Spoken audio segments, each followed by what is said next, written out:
Әйелдерге арналған телевизиялық «Қаракөз» журналы бүгін көрермендерді Қазақстан теледидары мен радиосы республикалық корпорациясының президенті Бекетова Ләйла Қалибекқызымен таныстырады. Әдебиет, өнер саласына өзінің қызығы мен қиындығын ала келген журналистиканың кенже саласы телехабар дайындау қызметінде көптен бері жұмыс істеп келе жатқанымен, басшылық қызметке келгеніне жарты жылдың жүзі өтпей-ақ айналасында көптеген пікір тудырған Тұрымтайдай ғана жас келіншектің басшы боларлықтай қандай қасиеті бар екенін білгісі келетіндер көп болар. Ләйла Қалибекқызының ең басты қасиеті іскерлігі. Қызметке келісімен өз қатарына істетігін біледі-ау деген жас іскер азаматтарды жинады. Даудамайы жылдарға созылған, қазір корпорация отырған үйді айға жеткізбей қарамағына алып, қазір қызметкерлер осында жұмыс атқарып жатыр. Қазіргі кезде телерадио хабарларын түсіретін жаңа техникамен жабдықтау үстінде. Алдағы жоспары ұлттық арнаны жетілдіріп, республиканың барлық облыстарына жеткізу. Хабарлардың сапасын әлемдік деңгейге көтеру. Жартылай болса да өзін өзі қаржыландыру. Лейла, қазақ тарихындағы әйелдердің қоғамдағы маңызды орнын сіз өзіңіз білесіз. Бұрын тіпті сонау жаугершілік заманда ерлермен бірге жауға шапқан, ел қорғаған апаларымыз да болған. Ұлпан сияқты ел басқарған апаларымыз да болған қиын кезеңде. Ал енді қазіргі біз өмір сүріп отырған кезең сол кезеңдерден жеңіл деп айтуға да болмайды. Өйткені қазіргі экономикалық қатынасқа кетіп бара жатқан осындай бір өлара заманда әйелдердің қоғамдағы рөлі қиындай түсті. Әйел қызмет істейді, үйде бала тәрбиелейді деген сияқты. Осындай уақытта біз мына көгілдір экранда әйелдерге арналған хабарларымыз қандай болу керек? Мен ойлап берем, біздің хабар көмек әйелдерге қазір уақытта беру керек. Көп хабар балалар үшін, әйелдің жағдай үшін болу керек. Қазір біздің әйелдер көп жұмыс жасайды, көп жұмыс істейді. Сол аз уақытта үйде болады. Сол біздің хабар оға көмек берсін, не үшін? Тәрбие үшін, білім үшін балаларға берсін.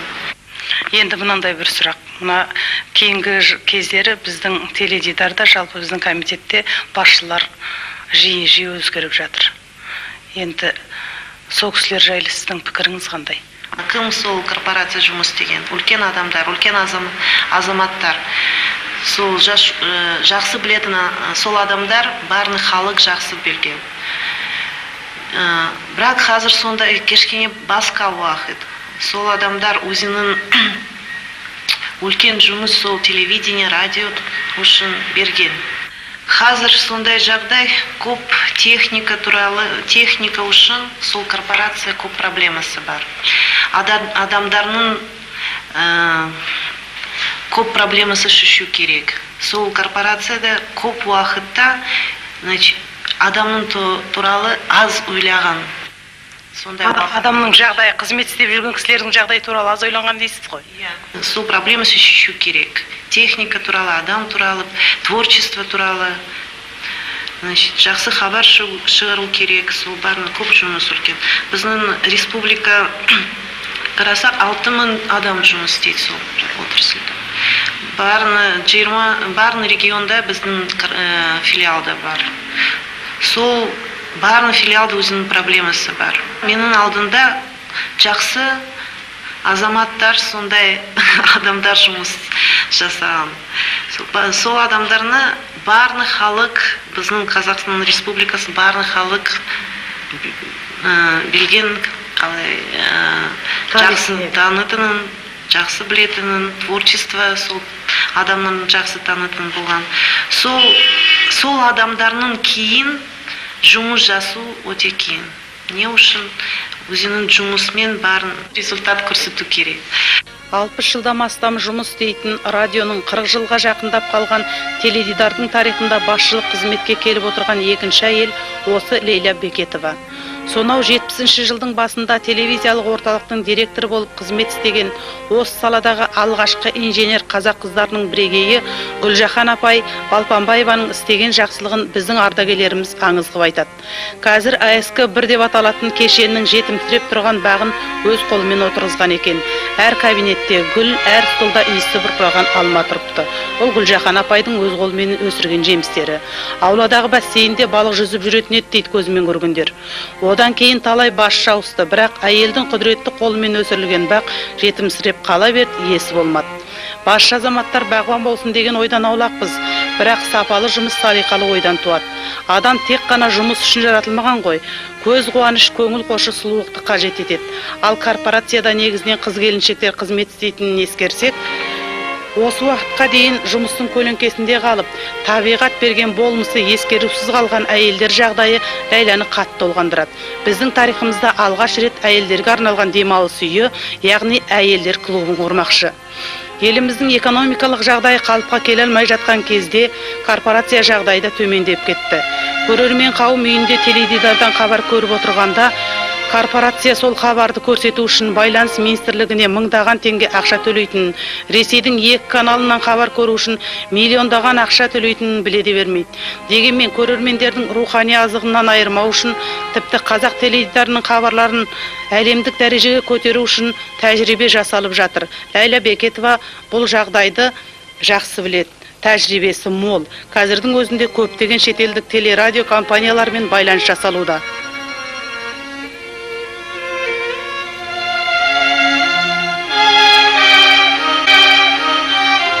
Аға, мынау қазақта бір керемет сөз бар. Адамның бір қызығы бала дейді. Мына сіздің балаңыз, тұңғышыңыз Лейлаңыз басшылық қызметке келіп жатыр.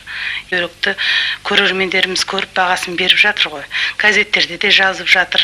Енді осы Лейланың жұмысының бағасын сізден артық беретін ешкім жоқ деп ойлаймыз. Лейла біздің тұңғыш қызымыз.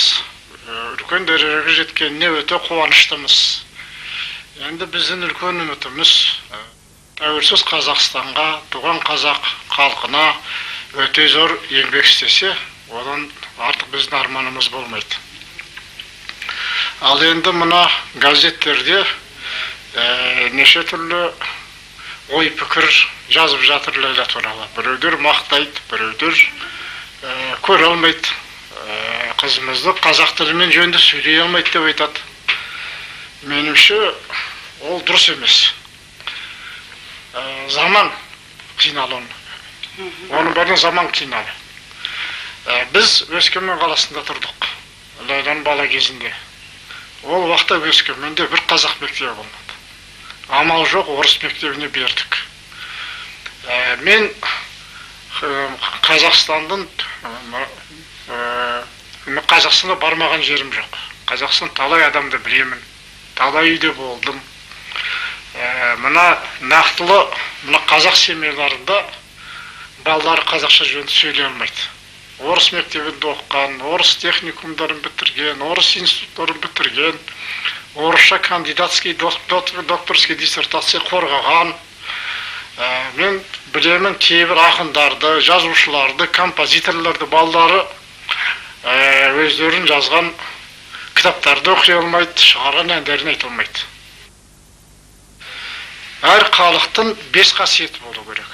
Бірінші дін, екінші дәстүр, үшінші рух, төртінші тарих, бесінші білім.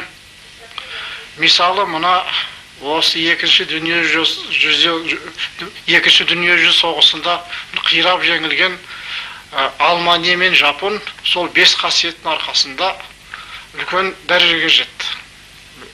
Жеңген мемлекеттерден асып кетті. Егер сол 5 қасиеттің біреуі болмаса, халық ешқандай дәрежеге жете алмайды. Үй ішінде қазақша сөйлесесіздер ме?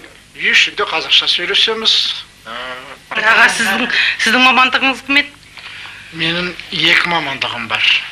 Бірінші тау-кен құрылыс инженері, екінші инженер құрылысшы. Құрылыста 35 жыл істедім. Таза мастер, начальник участка болып солай. Үлкен мынау Мына қазір бірталай технический термин, техникалық термин қазақ тіліне аударылмады ғой. Сондықтан мекемені айтып берейін. Мына Главкаратавхимстрой деген үлкен мекеме болды. Жамбылда мына фосфор өндірісін салды. Сонда бірінші сол мына Главканың бастығының бірінші орынбасары болып істедім. Содан осында келіп, мына Қазақстанда үй құрылысын жүргізетін Главканың начальнигінің бастығының бірінші орынбасары болып істедім. Қазақстанның еңбегі сіңген құрылысшымын. Политехнический институтта кейінгі жылдары доцент болып істедім. Мына Байқоңырдың құрылысына қатыстым. Байқоңырдың құрылысы жөнінде құрмет грамотам бар. Одан кейін мына армияда айтады, почетный знак деп. Почетный знакым бар Байқоңырдың құрылысы үшін. Ильяс, сенің де дауысыңды естейік. Көзімнің қарасы, көңілімнің санасы, бітпейді ештеңе, ғашықтың жарасы, бітпейді ештеңе, ғашықтың жарасы. Адамына қарай заман өзгерді ме, әлде заманына қарай адам өзгерді ме, қазір бейқам жүрген ешкім жоқ. Әйтеуір қым-қуыт тіршілік үстінде көресің кімді көрсең де. Корпорацияға басшы болып келгелі Ләйляның жұмыс күні кейде түн ортасына дейін созылатын болды. Нәп-нәзік қана келіншектің соншалықты қажыр-қайратына, жұмыс істеу тәсіліне тіпті ер азаматтар да қайран қалады. Ал мынандай отбасылық серуен әзірше сирек болды. А вы как относитесь? Вот жены дома нет, например, вы пришли с работы, жены дома У нет. нас такого не бывает. Я всегда прихожу с работы позже, чем приходит она. Фактически у вас времени не бывает вместе быть. Не бывает.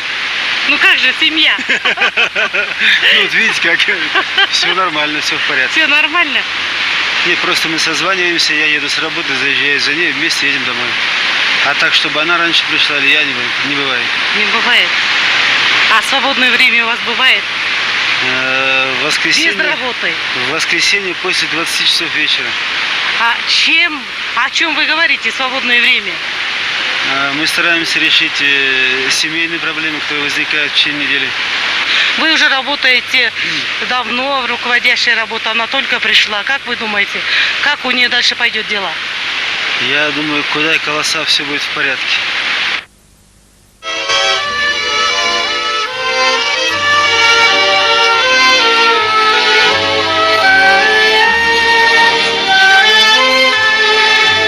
Баласының мына ағаш көпірден өтіп келе жатқанын көріп, ана өңіл жақсылыққа жориды. Өтпелі кезеңнен тырмысып жүріп өтеді екенбіз. Біздің басымызға түскен кезең көпір ұрпаққа болмас екен дейді. Аналық тілек. Бүгінгі өзі естіп, көріп, оқып жүрген, өзіне тілекші бола алмағандарға деген назды тілек те болар. Олар елдің баласы бірін-бірін батыр дейтін еді. Бүгінгі күйбең тірліктен еңсесін көтере алмай, зымыран заманның зұлым заңына ілесе алмай отырған, батырдай аңқау, баладай аңғырт елдің қоңыр тіршілігіне нәзік те болса, сәуле болсам, қарлаштың қанатымен суып сепкендей пайдам тисе деген тілектің қандай әбестігі бар. Дегенмен алынбайтын қамал жоқ. Ал әйелдің қолындағы қамал тастан емес гүлден өріледі.